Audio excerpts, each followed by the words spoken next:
ठीक है, स्टार्ट करेंगे। पहले तो रिवीजन कर लेते हैं क्या क्या टॉपिक पढ़े थे। चैप्टर का नाम याद होगा, चैप्टर क्या चल रहा है, सर्कुलर मोशन। याद आ रहा है? सर्कुलर मोशन में क्या क्या टॉपिक पढ़ चुके हैं? तो पहला क्या टॉपिक पढ़े थे? थीटा, जिसको बोलते थे एंगुलर डिस्प्लेसमेंट, कोणीय विस्थापन। ठीक है, इसका ऐसा यूनिट क्या था? रेडियन। नापते के ऐसे थे इसको, length of arc upon radius. फिर दूसरा टॉपिक पढ़े थे हम लोग क्या? थीटा की जैसे बात पढ़ते हैं ओमेगा। ये होता है डिस्प्लेसमेंट, तो ये होता है वेलोसिटी। ठीक है, कोणीय विस्थापन और कोणीय वेग। ओमेगा का फॉर्मूला क्या होता है? ओमेगा हो जाएगा थीटा अपॉन टी। याद आया? थीटा को बोल सकते हो छोटे जगह के लिए डी थीटा बाई dt, और पूरे कंप्लीट चक्कर के लिए ओमेगा की वैल्यू होती थी 2 पाई अपॉन कैपिटल टी। इस कैपिटल टी को क्या बोलते थे? Time period. ठीक है, आप काल में बोल सकते हो। अब जब 1 अपॉन टी को फ्रीक्वेंसी भी कहते हैं, तो 1 अपॉन टी को लिखिए फ्रीक्वेंसी। 1 अपॉन टी क्या है? यहाँ पर u के बराबर है। तो यहाँ क्या पहुंच गए थे हम लोग? एंगुलर वेलोसिटी का टॉपिक हो गया था। ठीक है, अब इसकी अगर बात करेंगे तो ये जो वैल्यू होगी इसकी रेडियन होगी, और नीचे में टाइम है तो रेडियन पर सेकंड इसका यूनिट था। कुछ न्यूमेरिकल किए थे ओमेगा निकालने के लिए, कुछ नहीं, बहुत सारे न्यूमेरिकल करवा चुका हूं ओमेगा का। इसके बाद क्या टॉपिक पढ़ते हैं हम लोग? इसके बाद देखते हैं ओमेगा के बाद आ जाता है अल्फा। यहीं से नहीं कहानी स्टार्ट हुई, पूरे टॉपिक चला था अल्फा। तो हम लोगों के पास जो सर्कुलर मोशन है या तो कोणीय वेग है, वो कितने प्रकार, वृत्तीय गति कितने प्रकार की हो सकती है? एक हो सकता है यूनिफॉर्म, याद आ रहा है, एक समान, और एक होगा नॉन यूनिफॉर्म। यूनिफॉर्म का मतलब क्या है कि जो गोल घूमने का स्पीड होगा वो पूरे चक्कर के दौरान सेम होगा। जैसे भी पंखा जिस स्पीड से घूम रहा, अभी जिस स्पीड से घूम रहा है वो फिक्स है। लेकिन जब ऑन किए होंगे, पहले कम तेज घूम रहा होगा, फिर धीरे धीरे तेज होता है, उसका तेज होने का फुल स्पीड में घूमेगा। फिर जब बंद करोगे तो भी क्या होगा? धीरे धीरे बंद होने लगेगा, स्पीड धीरे घूमते घूमते कम हो जाएगा। तो कितने टाइप का हो जाएगा? यूनिफॉर्म। यूनिफॉर्म का मतलब क्या होगा? थीटा और टी क्या रहेंगे हमेशा? सेम। ठीक है, और इसमें क्या होगा? थीटा भी बदल रहा होगा और टाइम भी बदल रहा होगा। इसमें अल्फा का मान कितना होता था? 0, और इसमें अल्फा का मान क्या निकलता था? कुछ ना कुछ आएगा, 0 के अलावा कुछ भी हो सकता है। क्या हो गया? अब कोई भी चीज अगर गोल घूमेगा तो उसमें एक्सीलरेशन कितने टाइप की होती है वो टॉपिक बताया। ठीक है, याद है क्या? माधुरी बताओ कितने टाइप का होता है? 2 टाइप है ना। याद करते हैं फॉर्मूला फिर से। हम लोग के पास फॉर्मूला निकल के आता है कि वेलोसिटी v बराबर ओमेगा क्रॉस r। ये फॉर्मूला निकल के आता है। ये क्या है? लीनियर, मतलब रेखीय वेग। ये क्या है? कोणीय वेग। और ये क्या है? त्रिज्या यानी कि r। जब त्वरण निकाल रहे होते हैं तो इसका अवकलन कर देते हैं। अवकलन तो डिफरेंशिएशन कर देते हैं। डिफरेंशिएशन जब करेंगे तो क्या निकला था? याद है? एक्सीलरेशन a निकला, टोटल एक्सीलरेशन। और उसकी वैल्यू क्या निकली थी? जब इसका डिफरेंशिएट किए थे इसका ना, तो निकला था अल्फा क्रॉस r। याद आया? फिर निकला था प्लस, और जब इसका डिफरेंशिएशन किए थे तो निकला था ओमेगा इनटू v। अगर याद हो तो, मतलब क्रॉस। ठीक है, ओमेगा की जो वैल्यू थी, ओमेगा होता है या v होता है ओमेगा इनटू r। जब यहां पुट करोगे तो एक्सीलरेशन a की क्या वैल्यू निकलेगी? एक्सीलरेशन a की वैल्यू निकलेगी अल्फा r, ये वाला देख रहे हो ना, ये, और प्लस ओमेगा स्क्वायर r। ठीक है, इसको हम लोग कहते हैं a is equals to acceleration tangential, और इसको बोलते थे एक्सीलरेशन सेंट्रीपिटल। याद करो ना, टेंजेंशियल एक्सीलरेशन at जो था वो स्पीड को चेंज करता है। at किसको बदलेगा? स्पीड को बदल सकता है। लेकिन जो ac होता है वो स्पीड को नहीं बदल सकता। याद करो, पिछले क्लास में बता चुका हूं मैं, एक बार फिर से देख लो, कितने टाइप के एक्सीलरेशन निकल गए सर्कुलर मोशन में। एक्सीलरेशन को दो भाग में बांट सकते हैं हम लोग, एक होगा अल्फा और एक होगा एसी, मतलब एटी होना चाहिए इसको, एटी होगा एक और एक क्या हो जाएगा एसी। टी मतलब टेंजेंशियल, ठीक है, समझ में आया। और सी मतलब सेंट्रीपिटल, सेंट्रीपिटल मतलब सेंटर की ओर लगने वाला, समझ में आया। तो ये कहाँ यूज होता है, ये चेंज करता है डायरेक्शन ऑफ वेलोसिटी और ये चेंज करता है मैग्नीट्यूड ऑफ वेलोसिटी। याद आ रहा है, ठीक है। अगर एक समान कोणीय वेग हो या रेखीय वेग हो तो AT का मान कितना हो जाता था, 0। याद तो लिखे होंगे कॉपी में, एक समान वृत्तीय गति के लिए AT का मान 0 होता है और सिर्फ AC का मान होता है। मतलब किसी भी चीज को गोल घुमाने के लिए कम से कम कौन चाहिए, कम से कम AC चाहिए। जब तक सेंट्रीपिटल एक्सीलरेशन मिलेगा तब तक वो गोल घूमेगा और जिस समय सेंट्रीपिटल एक्सीलरेशन मिलना बंद हो जाएगा वो घूमना बंद हो जाएगा। बात समझ में, या तो बाहर की ओर फेंका जाएगा या तो अंदर की। जैसे एग्जांपल देखो, अर्थ जो है सन के चारों ओर घूम रहा है कि नहीं। अगर घूम रहा है इसका मतलब वहां पर भी AC लग रहा है। इलेक्ट्रॉन न्यूक्लियस के चारों ओर घूम रहा है कि नहीं, मतलब वहां पर भी AC लग रहा होगा। ये लगे कंपलसरी नहीं। पंखा घूम रहा है कि नहीं, अगर पंखा घूम रहा है मतलब ये लग रहा होगा, ये लगे कंपलसरी, समझ में आया। अब मान लो पंखा को ऑन किया, जब पंखे को ऑन करें तो स्पीड बढ़ने लगेगा। जब पंखा ऑन किए थे उस समय ये भी लगेगा और ये भी लगेगा। पंखा घूमते गया मैक्सिमम स्पीड अटेंड कर लिया, अब उसका स्पीड नहीं बढ़ रहा, मतलब अब सिर्फ ये लग रहा है, ये नहीं लग रहा। अगर स्पीड कांस्टेंट होती है समझ में है, या तो समझ में। थर्ड कंडीशन, पंखा को ऑफ किया, जब पंखा को ऑफ किए तो पंखा की स्पीड धीरे धीरे कम होने लगेगा, तो ये लग रहा होगा और ये भी लग रहा होगा। याद रहेगा जो बता रहे हैं। तो घूमने के लिए अगर कोई भी चीज गोल घूम रही होगी तो कौन हमेशा लगता है, AC हमेशा लगता है। AT लगे ऐसे तो कंपलसरी नहीं। याद आया। अब AC के बारे में अलग से पढ़ेंगे, AC कैसा लगता है, ठीक है। AC यानी कि सेंट्रीपिटल एक्सीलरेशन क्या होता है इसके बारे में, ठीक है। तो याद करो क्या लिखा था, डिफरेंशिएट किए थे, यहाँ पर लिखा था ओमेगा क्रॉस V बचा थे, याद करो पिछले वाले में बचा था। ओमेगा V की वैल्यू क्या होती है, ओमेगा इंटू R। याद आया। तो यहाँ पर V की जगह पुट करो तो A की वैल्यू कितनी मिल जाएगी, ओमेगा R इंटू एक और ओमेगा, कितने ओमेगा हो गए, 2 ओमेगा इंटू R। समझ में है। अच्छा यहाँ से अगर निकालते हो तो ओमेगा की वैल्यू निकलेगी V बाई R। अगर यहाँ पुट कर दे या यहाँ किसी में पुट कर दो तो AC इज इक्वल टू क्या हो जाएगा, V बाई R ये और एक V और क्या हो जाएगा, V स्क्वायर बाई R। तो AC यानी कि सेंट्रीपिटल एक्सीलरेशन का फॉर्मूला क्या होता है, चाहो तो लिख सकते हो और अगर समझना हो डायरेक्टली लिख सकते हैं कि AC इज इक्वल टू हो जाएगा ओमेगा स्क्वायर R या V स्क्वायर अपॉन R। ऐसे दो फॉर्मूले निकल जाएंगे। ध्यान समझ में आया। कितने फॉर्मूले निकल गए बताओ, 2 फॉर्मूले निकल गए। किसके 2 फॉर्मूले निकले, AC। डाउट है इसमें, डाउट नहीं इसमें, बन जाएगा यहाँ तक, ठीक है। जैसे क्वेश्चन देखो कि मान लो कि कोई ऑब्जेक्ट सर्कुलर मोशन में घूम रहा है, डाउट है इसमें। अब इसकी जो वेलोसिटी v है इस डायरेक्शन पे, ये है मान लो 20 मीटर पर सेकंड और इसका जो रेडियस है वो है 5 मीटर। तो क्वेश्चन है AC निकालो कितना होगा।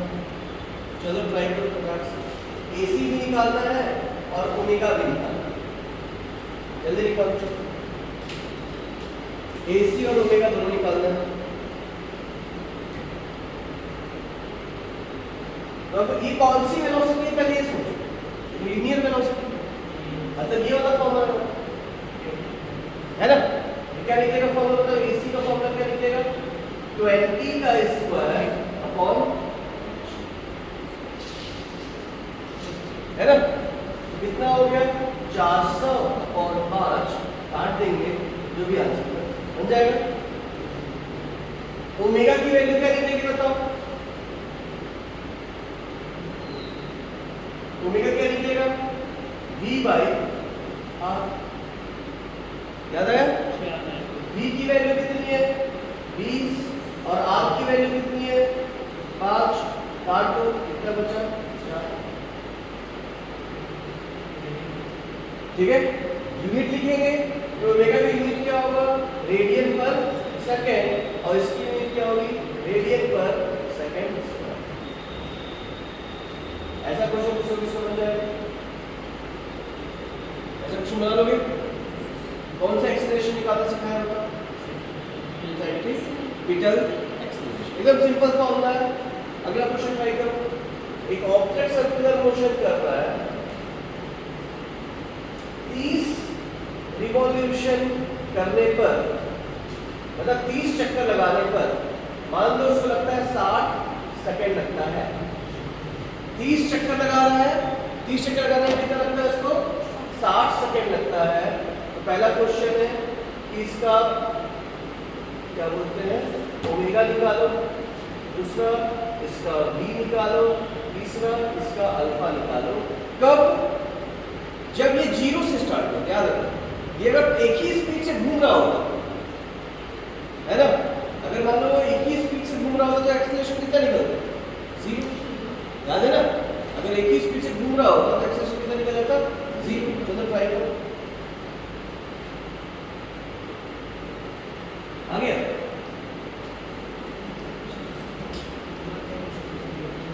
तो ओमेगा का फॉर्मूला क्या होता है, angle upon time.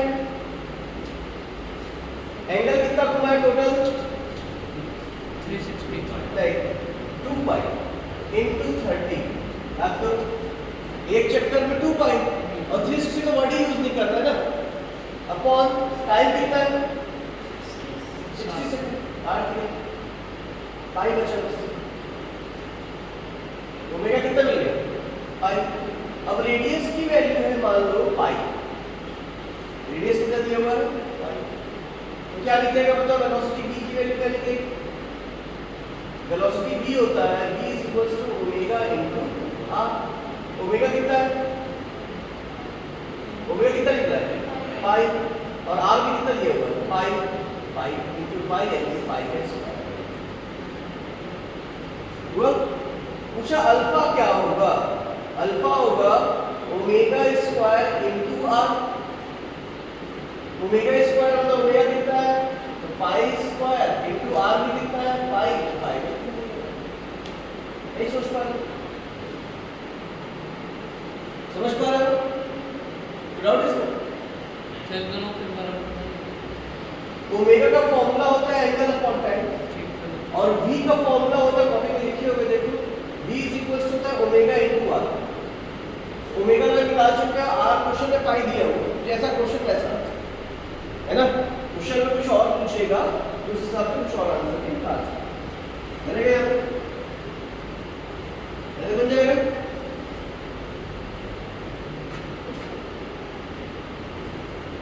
Tangential acceleration का फॉर्मूला याद है क्या, लिखिए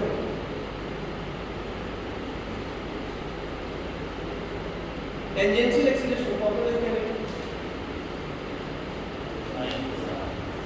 अल्फा इनटू, ठीक है, और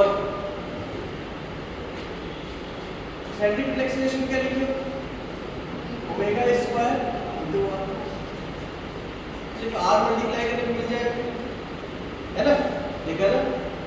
अल्फा की वैल्यू दी हुई है क्वेश्चन में, मान लो दे दिए 2 रेडियन पर सेकंड स्क्वायर, r दे दिए 5 मीटर, AC की वैल्यू ओमेगा दे दिए मान लो 3 रेडियन पर सेकंड क्वेश्चन है एक्सीलरेशन निकालनी। ये कौन सा एक्सीलरेशन है, इसके बारे में समझो, ठीक है। तो जब एक्सीलरेशन किसी भी ऑब्जेक्ट पे लग रहा होता है, दो या दो से अधिक वेक्टर लग, मान लो एक वेक्टर बोलता है इधर चलो, एक वेक्टर बोलता है इधर चलो, तो किधर जाता है? रिजल्टेंट के साइड। इसको पैरेललोग्राम बना लेते हैं, ये होता है रिजल्टेंट, कहना ना। अब देखा ना, ए अल्फा जो था, मान लो वेलोसिटी सेट है, ऐसा प्रमोशन करा ऐसा, तो ये at होगा, और अंदर की ओर कौन लग रहा होगा? AC लग रहा होगा, सेंटर की ओर। अब ये चाहता है इधर चला जाए पार्टिकल, ये चाहता है इधर चला जाए, तो क्या एक्सेलरेशन इधर डायरेक्शन क्या होगा? इधर होगा। इसी एक्सेलरेशन को क्या बोलते हैं? A, ठीक है। याद करो A का फॉर्मूला क्या होगा, पाइथागोरस थ्योरम निकाल सकते हो, A = √AT का स्क्वायर प्लस AC का स्क्वायर। अब क्वेश्चन के हिसाब से बनाओ A क्या होगा, चलो बनाओ, तो दिया क्वेश्चन, पहले निकालो AT कितना होगा, अल्फा इंटू आर कर दो, इन दोनों को सिंपल क्वेश्चन, इन दोनों को मल्टीप्लाई करो तो क्या मिल जाएगा? 80, और इसका स्क्वायर को इससे इंटू कर दो तो क्या मिल जाएगा? AC, और दोनों का स्क्वायर कर दो। बेसिक क्वेश्चन बना रहे हैं, क्योंकि IIT JEE से कोई मतलब नहीं है। ये क्वेश्चन कैसे हैं ये आप लोगों को बनना चाहिए, तब समझ पाओगे क्वेश्चन क्या करना चाहिए।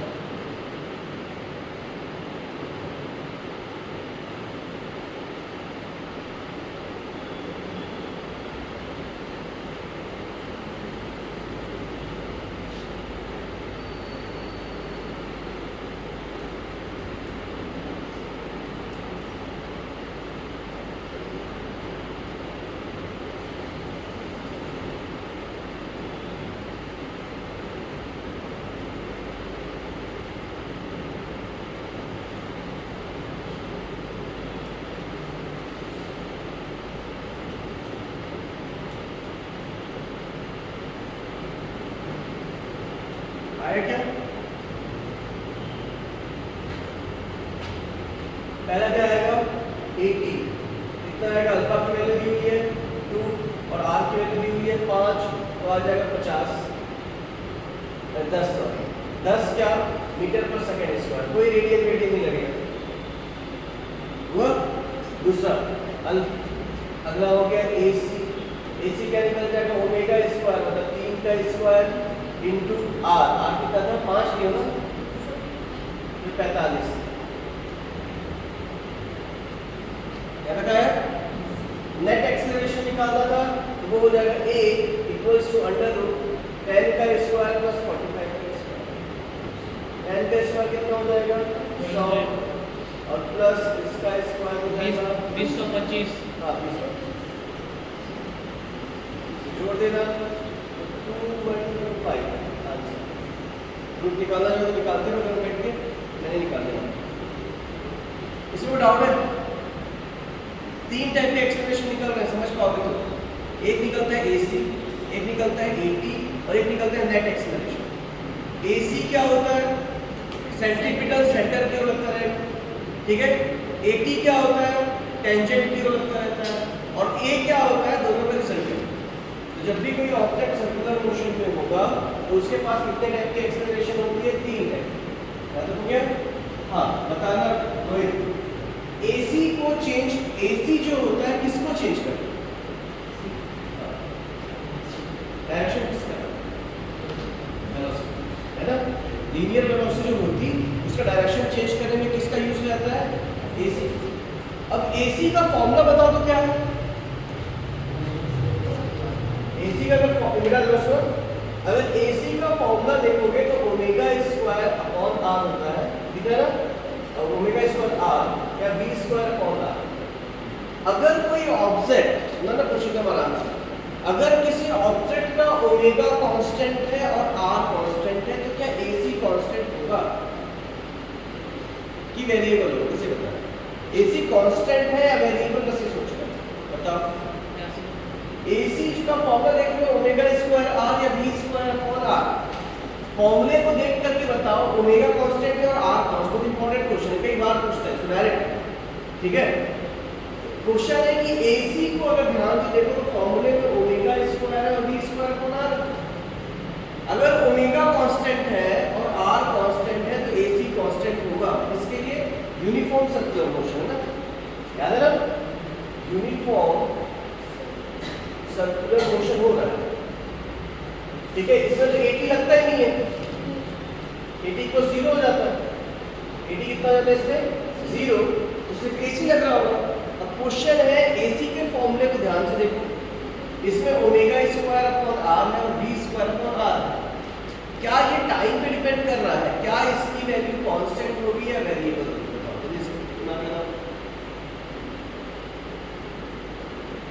पता है आंसर आता है क्या? क्वेश्चन है एसी कांस्टेंट है या वेरिएबल, कुछ तो बोलो बात, कांस्टेंट है सब वेरिएबल, कुछ भी बोल दो। हां वेरिएबल होगा, ठीक है, मान लेते हैं वेरिएबल। क्यों होगा वेरिएबल बताओ?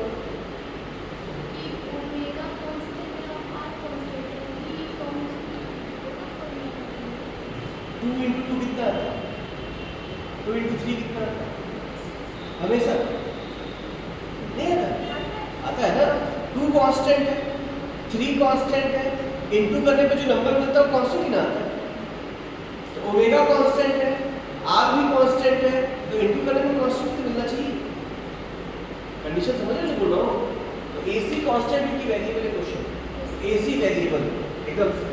अब कारण देखते हैं ना, सेंटर हो गया, मतलब इसका लॉजिक समझोगे तब क्वेश्चन का मतलब समझ में आएगा, क्योंकि ओमेगा और आर दोनों कांस्टेंट, तो कांस्टेंट होना चाहिए एसी को, पर एसी वेरिएबल होता है क्यों, इसको समझना है ना। एसी यहां पर अगर मान लो किधर लगेगा डायरेक्शन अंदर की, अगर घूम के यहां आके तो एसी किधर लगेगा अंदर की, यहां पर आके तो एसी किधर लगेगा अंदर की, तो हर बार एसी का डायरेक्शन सेम है क्या? इधर एसी का डायरेक्शन है, इस जगह पे देखो तो एसी का डायरेक्शन है, इस जगह पे देखो तो एसी का डायरेक्शन, क्या एसी सेम है? एसी का मैग्नीट्यूड सेम होगा, लेकिन एसी का डायरेक्शन हर बार अलग अलग है, इसका मतलब एसी हमेशा वेरिएबल है। ये समझ में जो बताया, एसी कांस्टेंट है या वेरिएबल है? एसी कैसा क्वांटिटी होगा? Variable quantity. अगर फॉर्मूला को देखते हैं तो फॉर्मूला में ओमेगा और आर दिखता है या वी और आर दिखता है। अगर वी की वैल्यू कांस्टेंट है, ऐसा मान सकता हूं कि एसी कांस्टेंट दिख रहा है, लेकिन आंसर क्या दे रहा हूं कि एसी कांस्टेंट नहीं है। अब इसका कारण पूछा, क्वेश्चन हमेशा ऐसे पूछता है कि एसी कांस्टेंट होगा कि वेरिएबल, फिर लिखेगा कारण उसका, ठीक है। तो एसी कांस्टेंट है कि वेरिएबल, माधुरी बताओ क्यों,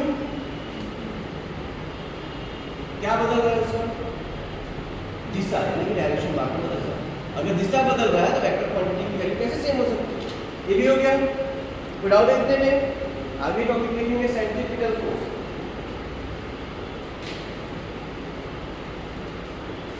इसके और क्वेश्चंस हैं, थ्योरी वाला पार्ट करवा लेने के बाद जब एक्सरसाइज स्टार्ट करेंगे तो क्वेश्चंस करवा देंगे, डायरेक्शन चेंज है ना, तो क्वेश्चन छूट जा रहा है, जब न्यूमेरिकल वाला पार्ट करेंगे तो करवा देंगे।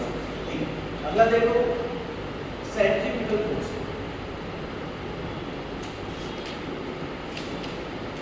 सेंट्रीपिटल फोर्स क्या होता है ना, अंदर की ओर क्या लग रहा था बताओ, एक एक्सीलरेशन, क्या नाम था उसका? एसी। क्या समझ में? एसी क्या करता है, उसका डायरेक्शन को चेंज कर देता है। ये कांस्टेंट की वेरिएबल है, वेरिएबल है। एसी की वैल्यू क्या होती है? ओमेगा स्क्वायर आर या वी स्क्वायर अपॉन आर। वो है किसी भी एक्सीलरेशन की वजह से फोर्स लगता है, तो फोर्स का फॉर्मूला क्या होता है? फोर्स होता है m into a, यहाँ पर l into c को देता हूँ, तो फॉर्मूला क्या निकल जाएगा? m ओमेगा स्क्वायर r या m v square upon r। इस एक्सीलरेशन को सेंट्रीपिटल एक्सीलरेशन, और इसकी वजह से लगने वाले फोर्स को सेंट्रीपिटल फोर्स। एक्सीलरेशन जब भी लगेगा तो फोर्स लगेगा, फोर्स का फॉर्मूला होता है m into a, और यहाँ पर जो फोर्स लग रहा है उसको क्या बोलते हैं? वो सेंट्रीपिटल फोर्स। और ये ऐसा फोर्स होगा जिसकी वजह से चीजें गोल घूम रही होगी। समझ में आया? ये कोई ऐसी वास्तविक फोर्स होना चाहिए, कोई रियल फोर्स एग्जिस्ट करना चाहिए जो उसको बांध के रखेगा ताकि वो गोल घूम पाए। जब तक ये बंधा रहेगा इस सेंट्रीपिटल फोर्स से, तब तक कोई चीज गोल घूमता है, नहीं तो। स्टार्ट करें, एग्जांपल देखते हैं तो लोगों को पहचानना है। क्या है? m w square omega omega square नहीं उससे पहले वी भी है क्या? नहीं वी क्यों है ये किसको पुट करना है ना ठीक हो गया आगे देखा ना एग्जांपल देखते हैं सेंट्रीपिटल फोर्स मान लो कि एक रस्सी है इस रस्सी से किसी ऑब्जेक्ट को बांध दिया और इसे गोल घुमा घूमेगा घुमाओगे तो घूमेगा ना तो इस केस में सेंट्रीपिटल फोर्स कौन सा रस्सी में पत्थर को बांध के घुमा रहे हैं जब पत्थर घूम रहा है तो सेंट्रीपिटल फोर्स कौन सा कौन बांध के रखा है रस्सी पे कौन सा फोर्स लगता है टेंशन याद है कौन सा फोर्स लगता है टेंशन तो यही टेंशन mv²/r समझ में आया तो रस्सी वाले केस में सेंट्रीपिटल फोर्स कौन है टेंशन पहला हो गया पहला एग्जांपल पे डाउट है क्या दूसरा एग्जांपल एक ऐसा डिस्क है इस डिस्क के सेंटर से कुछ दूर पर एक ऐसा बॉक्स होगा अब ये डिस्क घूम रहा है और साथ में बॉक्स घूम रहा है समझ सकते हैं मुझे समझ रहे क्या बोल रहा हूँ एक डिस्क है डिस्क को रख दिया ऐसा हाथ पे और उसके बाद उसको बटन को ऑन कर दो घूम रहा है और साथ में वो बॉक्स भी घूम रहा है समझ सकते हैं गिर जाएगा कुछ नहीं सर एक वीडियो में देखे आदमी लोग भी चलते हैं और वो नीचे वाला घूमते हैं अरे पृथ्वी में बैठा है पूरा पृथ्वी तो घूम रहा है ना तो कहाँ जा रहे हैं इधर नहीं आसमान में हो सकता है कि हो सकता है जब फ्रिक्शन है ना अगर टेबल रफ हो और दूसरा ऑब्जेक्ट भी रफ हो तो अगर और धीरे धीरे घूमे बहुत तेज ना घूमे तो नहीं टकराएगा है ना समझ में विदाउट इसमें फिर से क्वेश्चन सुनिए ये जब डिस्क घूम रही है तो क्या सेंट्रीपिटल फोर्स लगेगा इसमें इस बॉक्स में सेंट्रीपिटल फोर्स लगेगा नहीं बताओ लगेगा इधर लगेगा सेंटर क्यों अब क्वेश्चन है इस केस में सेंट्रीपिटल फोर्स कौन सा कोई रस्सी तो बांधे नहीं है तो कौन इसको जोड़ करके रखा है ये सोचो जल्दी जो घूम रहा है नीचे वाला इसके पास कौन सा फोर्स है अभी सोचना है नीचे वाले के पास ऐसा कौन सा फोर्स है जिसको जोड़ के रखा है फ्रिक्शनल है ना अगर वाला सरफेस को स्मूथ कर दो बिल्कुल छिला या उसको जो गोल रखा हुआ बॉक्स है उसको गोला कर दो अब घुमा थोड़ा सा भी घुमा दो बाहर चला जाए ये समझ पाए तो कौन जोड़ के रखा है फ्रिक्शनल फोर्स तो इस केस में सेंट्रीपिटल फोर्स जो है वो फ्रिक्शनल फोर्स है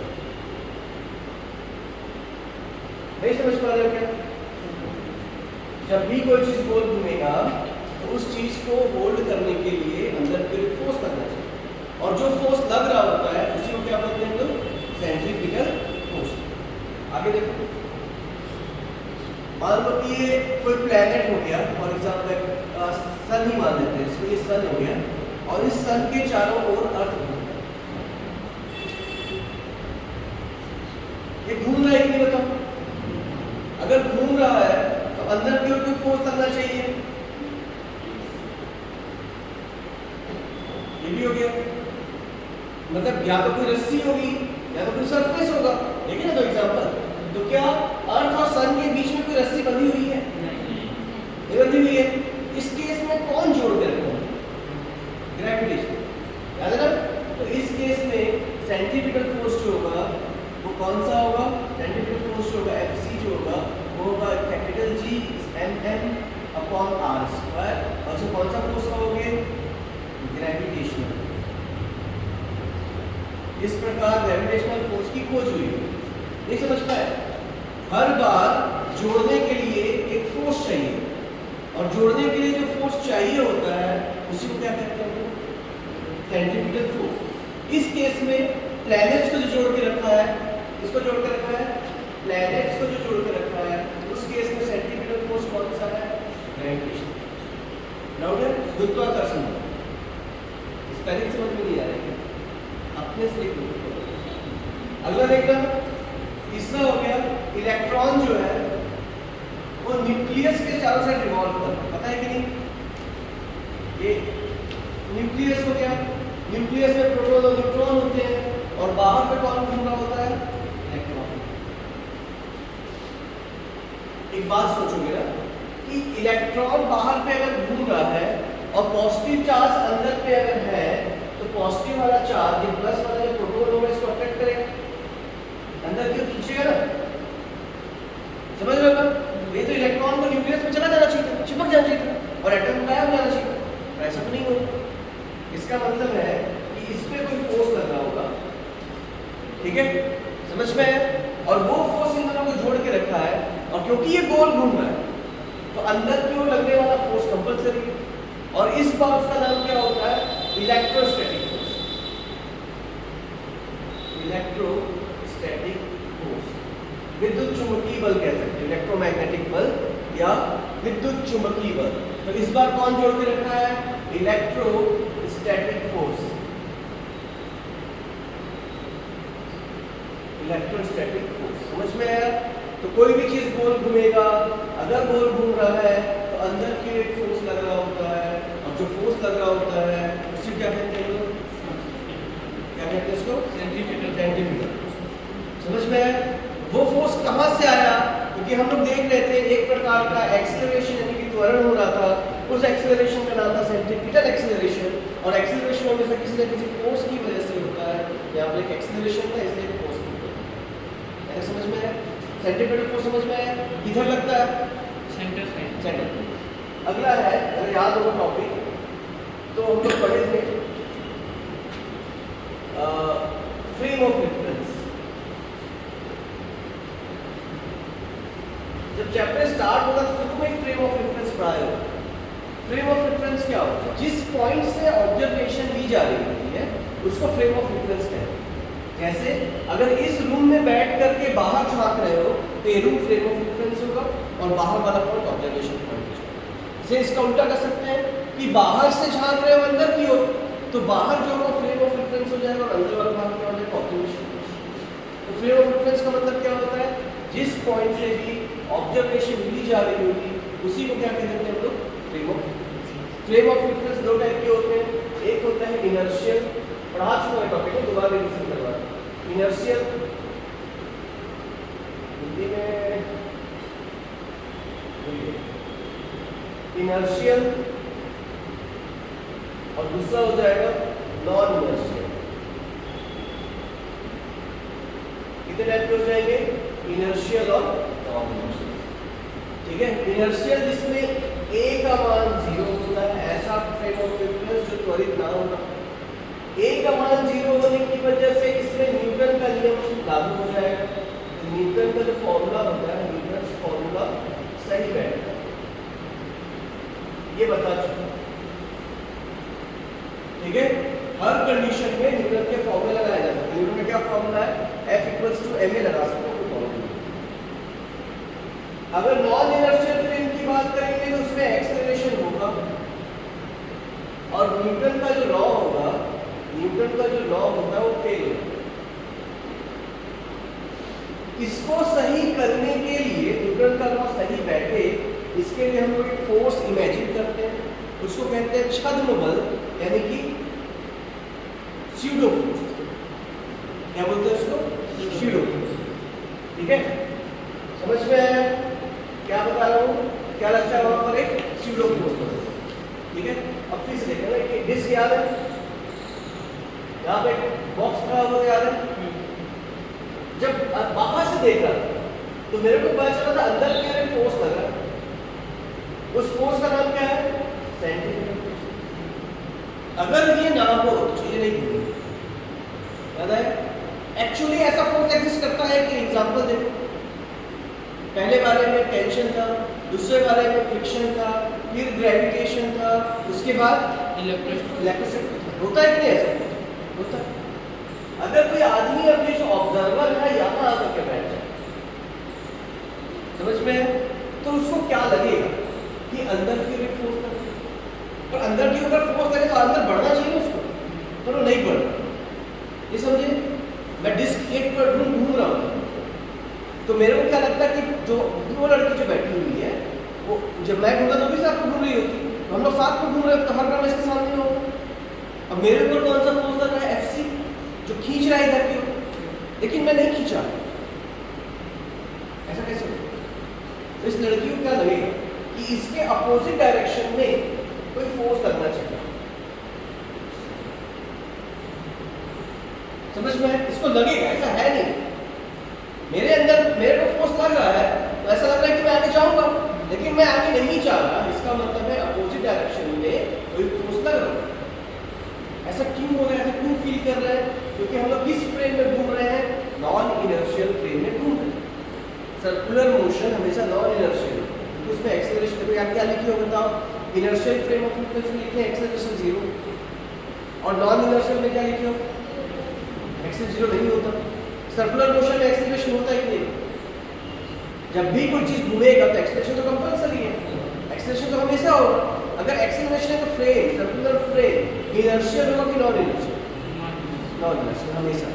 तो वहां पर एक छद्म बल, यानी कि वहां पर एक वर्चुअल फोर्स या स्यूडो फोर्स लगता हुआ नजर आएगा, और उस फोर्स को बोलते हैं सेंट्रीफ्यूगल फोर्स। क्या होता है वो? सेंट्रीफ्यूगल। सेंट्रीफ्यूगल फोर्स समझ में आया? एक नया टाइप का फोर्स होगा, वो महसूस होगा। किसको महसूस होगा? जब डिस्क के अंदर जाकर के बैठ करके देखोगे तब महसूस होगा। डिस्क के बाहर वाले को ऐसा कोई फोर्स पता नहीं चलता, लेकिन जब डिस्क के अंदर बैठ जाते हैं तो एक स्यूडो फोर्स एग्जिस्ट करता है। उसको क्या बोलते हैं? Pseudo force. क्या है टाइप का? ये स्यूडो फोर्स है। एक टाइप का स्यूडो फोर्स के एग्जांपल बताओ तो सेंट्रीफ्यूगल फोर्स एक स्यूडो फोर्स है, छद्म बल का उदाहरण है। सेंट्रीपिटल फोर्स क्या सही में एग्जिस्ट करता है? सेंट्रीपिटल बताओ, हाँ तुम ही बताओ। चलो, सेंट्रीपिटल फोर्स एग्जिस्ट करता है कि नहीं? अंजलि बताओ, सेंट्रीपिटल फोर्स एग्जिस्ट करता है? तो बता, आधा घंटा करता है। सेंट्रीपिटल फोर्स करता है, उसके 4 एग्जांपल दिए हो। सेंट्रीपिटल फोर्स 4 एग्जांपल नहीं पढ़े क्या? अभी तो लिखे हैं कॉपी में सेंट्रीपिटल कॉम्प्लेक्स एग्जांपल। टेंशन है, फ्रिक्शनल है, ग्रेविटेशनल है, इलेक्ट्रोस्टैटिक्स है, ये सब फोर्स एग्जिस्ट कर रहे हैं ना। इसका मतलब सेंट्रीपिटल फोर्स एग्जिस्ट करता है, वो है, वो होने वाली चीज, वो आभास नहीं होगा। सेंट्रीफ्यूगल फोर्स क्या वो एग्जिस्ट करता है? वो सोचने एग्जिस्ट करेगा, लेकिन वो क्या है? छद्म बल है। ये तब एग्जिस्ट करता है जब हम लोग घूमने वाली चीज के बीच में खड़े होकर के देखते हैं। समझ में आया? जब किसी घूमने वाली चीज के सेंटर से देखते हैं तो हम लोग क्या देखते हैं? सेंटर है उसके उसी फ्रेम में से देखते हो तो हम लोग क्या देखता है कि एक फोर्स एग्जिस्ट कर रहा है। असल में उसका एग्जिस्टेंस क्यों है? क्योंकि अंदर की ओर सेंट्रीपिटल लग रहा था, सेंट्रीपिटल को काउंटर बैलेंस करने के लिए बाहर की ओर कोई फोर्स लगना जरूरी है, क्योंकि मैं आगे नहीं बढ़ रहा, मैं घूम रहा हूँ ना, घूम रहा हूँ मतलब दोनों डिस्टेंस बराबर है। सेंट्रीपिटल फोर्स अगर लग रहा है तो उसके अपोजिट डायरेक्शन पे एक आभासी बल लगना चाहिए, एक स्यूडो फोर्स लगना चाहिए। उसको प्यार से क्या बुलाते हैं हम लोग? Centrifugal force. वैल्यू क्या होगा इसका बताओ? mv²/, तब ना घूम पाएगा कोई भी चीज। समझ में आ गया? तो इन दोनों में से कौन सा फोर्स रियल एक्चुअली एग्जिस्ट करता है? Centripetal, centrifugal. है ना? सेंट्रीफ्यूगल फोर्स क्या होता है? एक आभासी फोर्स है, लगता है कि फोर्स है, दोनों में रहता है। समझ में आ गया? सेंट्रीपिटल सेंट्रीफ्यूगल में अंतर समझ में आया? डाउट है इसमें? सर ऐसे सिचुएशन में बाहर वाले ऑब्जर्वर को क्या लगेगा? उसके से पहले लगता है सेंट्रीपिटल फोर्स लगेगा, उसको ये पता नहीं चलेगा ना कि उसको उसके लिए कोई स्यूडो फोर्स नहीं होगा। हाँ, उसका स्यूडो फोर्स नहीं है, स्यूडो जैसे क्योंकि वो फ्रेम इनर्शियल फ्रेम है। और जो ऑब्जेक्ट जो हम लोग अंदर में बैठ गए सर्कुलर मोशन कर रहे हैं साथ में, जब हम लोग सर्कुलर मोशन कर रहे हैं तो मेरा कैसा हो गया? और इनर्शियल फ्रेम हो गया। अब मेरे को लग रहा है कि एक काल्पनिक फोर्स वहां पर लग रहा है, और उस काल्पनिक फोर्स को क्या नाम दे दिया हम लोग? समझ में आया तक? बन जाएगा यहाँ पे टॉपिक। अगला है शार्प टर्न। हम लोग क्या कर रहे हैं? रोड में टर्न करेंगे, और टर्न करते समय आज थ्योरी वाला टॉपिक पूरा कंप्लीट करवा दे रहा हूँ, ठीक है? और कल वाले क्लास में जब भी क्लास लगेगी तो मेरे कल तो कंप्लीट हो जाएगा, ठीक है ना? अभी क्या है, ये करवा चुका हूँ मैं 11th क्लास में, स्कूल में पढ़ रहा हूँ उनको। मान लो कि ऑब्जेक्ट सर्कुलर मोशन कर रहा हूँ तो कितने स्पीड से वो रास्ते में टर्न कर सकता है, मैक्सिमम कितना हो सकता है, ठीक है? मान लो कि इस रास्ते पे एक ऐसा ट्रैक होगा सर्कुलर, और इस ट्रैक पे कोई कार चल रही है, क्या चल रही है? कोई कार ऐसे चल रहा है, ऐसा कोई कार चल रहा था, समझ में आया? अगर सरफेस बिल्कुल चिकना होता तो बताओ क्या होता? गाड़ी स्लिप हो जाती, गाड़ी तेजी से लेके आ रहे हो ना तो गाड़ी स्लिप हो जाएगी। इसका मतलब अगर टायर अच्छा है, सब कुछ अच्छा है, तो फ्रिक्शन अच्छा है, और जब फ्रिक्शन अच्छा है इसी वजह से गाड़ी स्लिप नहीं होगी। समझ में आया? तो सेंट्रीपिटल फोर्स कौन प्रोवाइड करवा रहा होगा? Frictional force. याद आया? फ्रिक्शनल फोर्स का फॉर्मूला होता है म्यू इनटू आर। याद करो, फ्रिक्शनल फोर्स जो होता है म्यू इनटू आर आता है, और इक्वल्स टू क्या हो जाएगा? mv square upon r। ठीक है, अब समझना ना, ये r नॉर्मल रिएक्शन है और ये r रेडियस है। कंफ्यूज हो जाते हैं बच्चे, इसे दोनों कैपिटल r बनाया फिलहाल। ये वाला r कौन सा है और ये वाला r कौन सा है? रेडियस, इसका पाथ का रेडियस, इसको स्मॉल r से लिखो हमेशा, अंतर दिखना चाहिए ना। पहला कौन सा फोर्स होगा? v इनटू r, वो किसके बराबर हो जाएगा? mv स्क्वायर अपॉन r के बराबर होगा। अगर दोनों बराबर होंगे तो गाड़ी गोल गोल घूमेगा, और अगर गाड़ी को गोल घुमाना है तो ये दोनों बराबर होंगे। एक बार समझो इसको, अगर कोई ऑब्जेक्ट इस सरफेस पे, प्लेन सरफेस पे रखा होगा तो mg किधर लगता है? नीचे। नॉर्मल रिएक्शन किधर लगता है? सरफेस के परपेंडिकुलर। ये क्या हो गया? दोनों एक दूसरे के बराबर हो गए, समझ सकते हो? mg = 1। तो r की जगह पुट कर दो, तो म्यू mg बराबर mv स्क्वायर अपॉन r, ऐसा लिख सकते हैं कि? ठीक है, समझ में आया? एक m से m कट गया, v स्क्वायर इक्वल्स टू क्या निकल जाएगा? Mu r g. इसे v की वैल्यू क्या लिखेंगे? Under root mu r g. क्या पता चल रहा है? अगर गाड़ी को किसी सर्कुलर पाथ में घुमाना है तो मैक्सिमम वेलोसिटी कितनी होनी चाहिए? म्यू आर जी कट। डाउट इसमें? r क्या है यहाँ पर? रेडियस। अगर r ज्यादा है तो वेलोसिटी क्या हो जाएगी? ज्यादा। अगर r कम है तो वेलोसिटी क्या हो जाएगी? कम। समझ रहे हो ना? जैसे बड़ा चक्कर लगा है, बहुत बड़ा गोला है, कैसा है पाथ?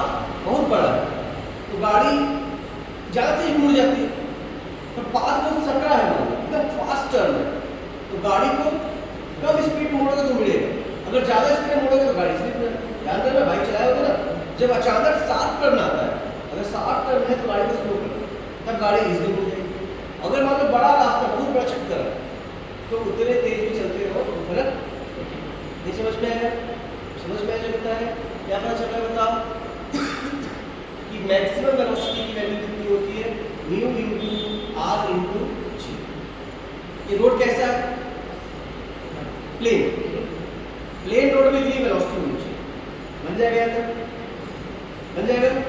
अगला है, अगर मान लो प्लेन रोड ही है लेकिन उस रोड पे एक साइकिल वाला चला रहा है, तो साइकिल वाला क्या करता है? अगर उसको साफ टर्न कर रहा है तो साइकिल को थोड़ा सा झुका देता है, अगर गाड़ी को झुका के मोड़ते हैं, ध्यान रखो ना, ऐसे बाइक को एक करके से खड़ा कर लेते हैं, गाड़ी को झुका लेते हैं, अच्छे से गोल करके छोड़ देते हैं, तो गाड़ी से गोल घूम जाती है। देखियो कि नहीं? ये है क्या? ये क्या है?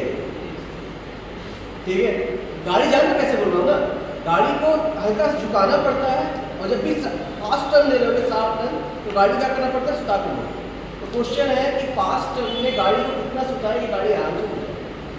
क्वेश्चन समझ में आएगा कि गाड़ी को क्या करना है? इस बार झुका देना है। वर्ड होगा bending of cyclist. Bending of cyclist. एक साइक्लिस्ट है या बाइक रेस हो रही है, और जब टर्न आ रहा है तो बाइक वाला आदमी गाड़ी को झुका दे, तो कितना झुकाएगा कि गाड़ी आराम से हो जाए। तो मान लो कि ये पाथ हो गया सर्कुलर, यहाँ पर ये आदमी हो गया ऐसा, आदमी को सीधा चलना चाहिए था, सीधा चलते समय कितनी वेलोसिटी होनी चाहिए? म्यू आर जी। याद है ना? पर आदमी क्या हो गया इस बार? सीधा ना हो करके आदमी कैसा हो गया? अपने बॉडी को क्या करेगा? बेंड कर लेगा ऐसा। समझ में आया? जब बेंड करेगा तो टायर जो होगा वो ऐसा हो जाएगा, टायर हो गया, नीचे में क्या हो गया? टायर। डाउट है? इसका जो mg होगा कितना लगेगा? सीधा नीचे की तरफ,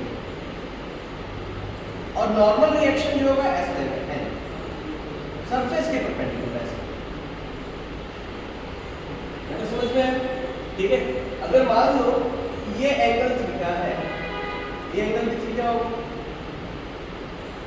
इस n को जो n है अगर इसको दो भाग में बांट सकते हो, इसमें एंगल बनेगा वो क्या होगा n cos थीटा, इसमें एंगल नहीं बनेगा वो क्या होगा n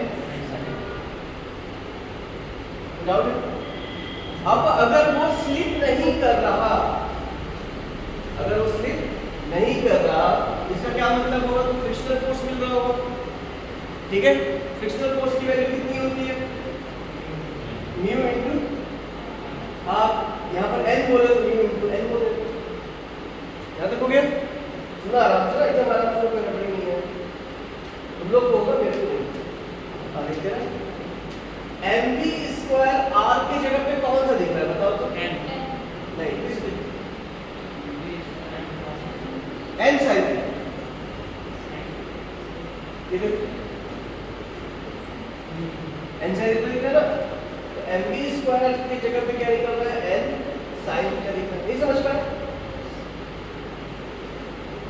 और mg के अपोजिट कौन सा दिख रहा है, n cos थीटा,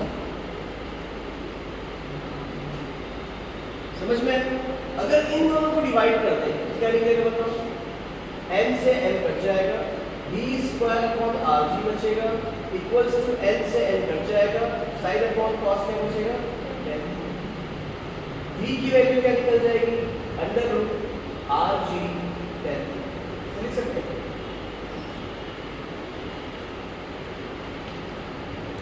ठीक है।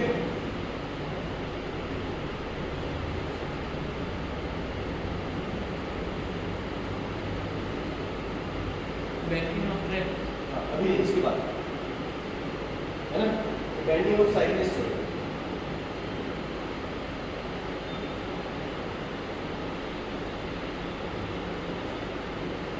वेलोसिटी निकल गई इसका, हाँ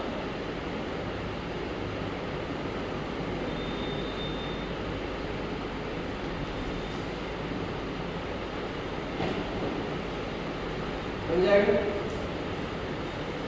बन जाएगा। तो लास्ट टॉपिक है बेंडिंग ऑफ साइक्लिस्ट के बाद क्या टॉपिक और आता है, बैंकिंग ऑफ ट्रैक्स, कल पढ़ के आना, अभी मेरे को स्टार्ट। बैंकिंग ऑफ ट्रैक्स, इसको बोलते हैं बंकन, सड़क का बंकन, हिंदी में पढ़ेगा ना, तो उसको पढ़ के आओगे घर से, डेरिवेशन करवाना, ये तो क्लास में करवा चुके जाएंगे, ठीक है। एक बार उसमें डेरिवेशन याद करके आओगे, क्योंकि अब टाइम बहुत हो गया है, दिमाग में नहीं घुसेगा, बड़ा डेरिवेशन है, कल उसको पढ़ के फिर करेंगे, ठीक है। कल फिजिकली मेरे का चालू हो गया, कल से मेरी क्लास स्टार्ट होगा, ठीक है। आज क्लास समाप्त करते हैं।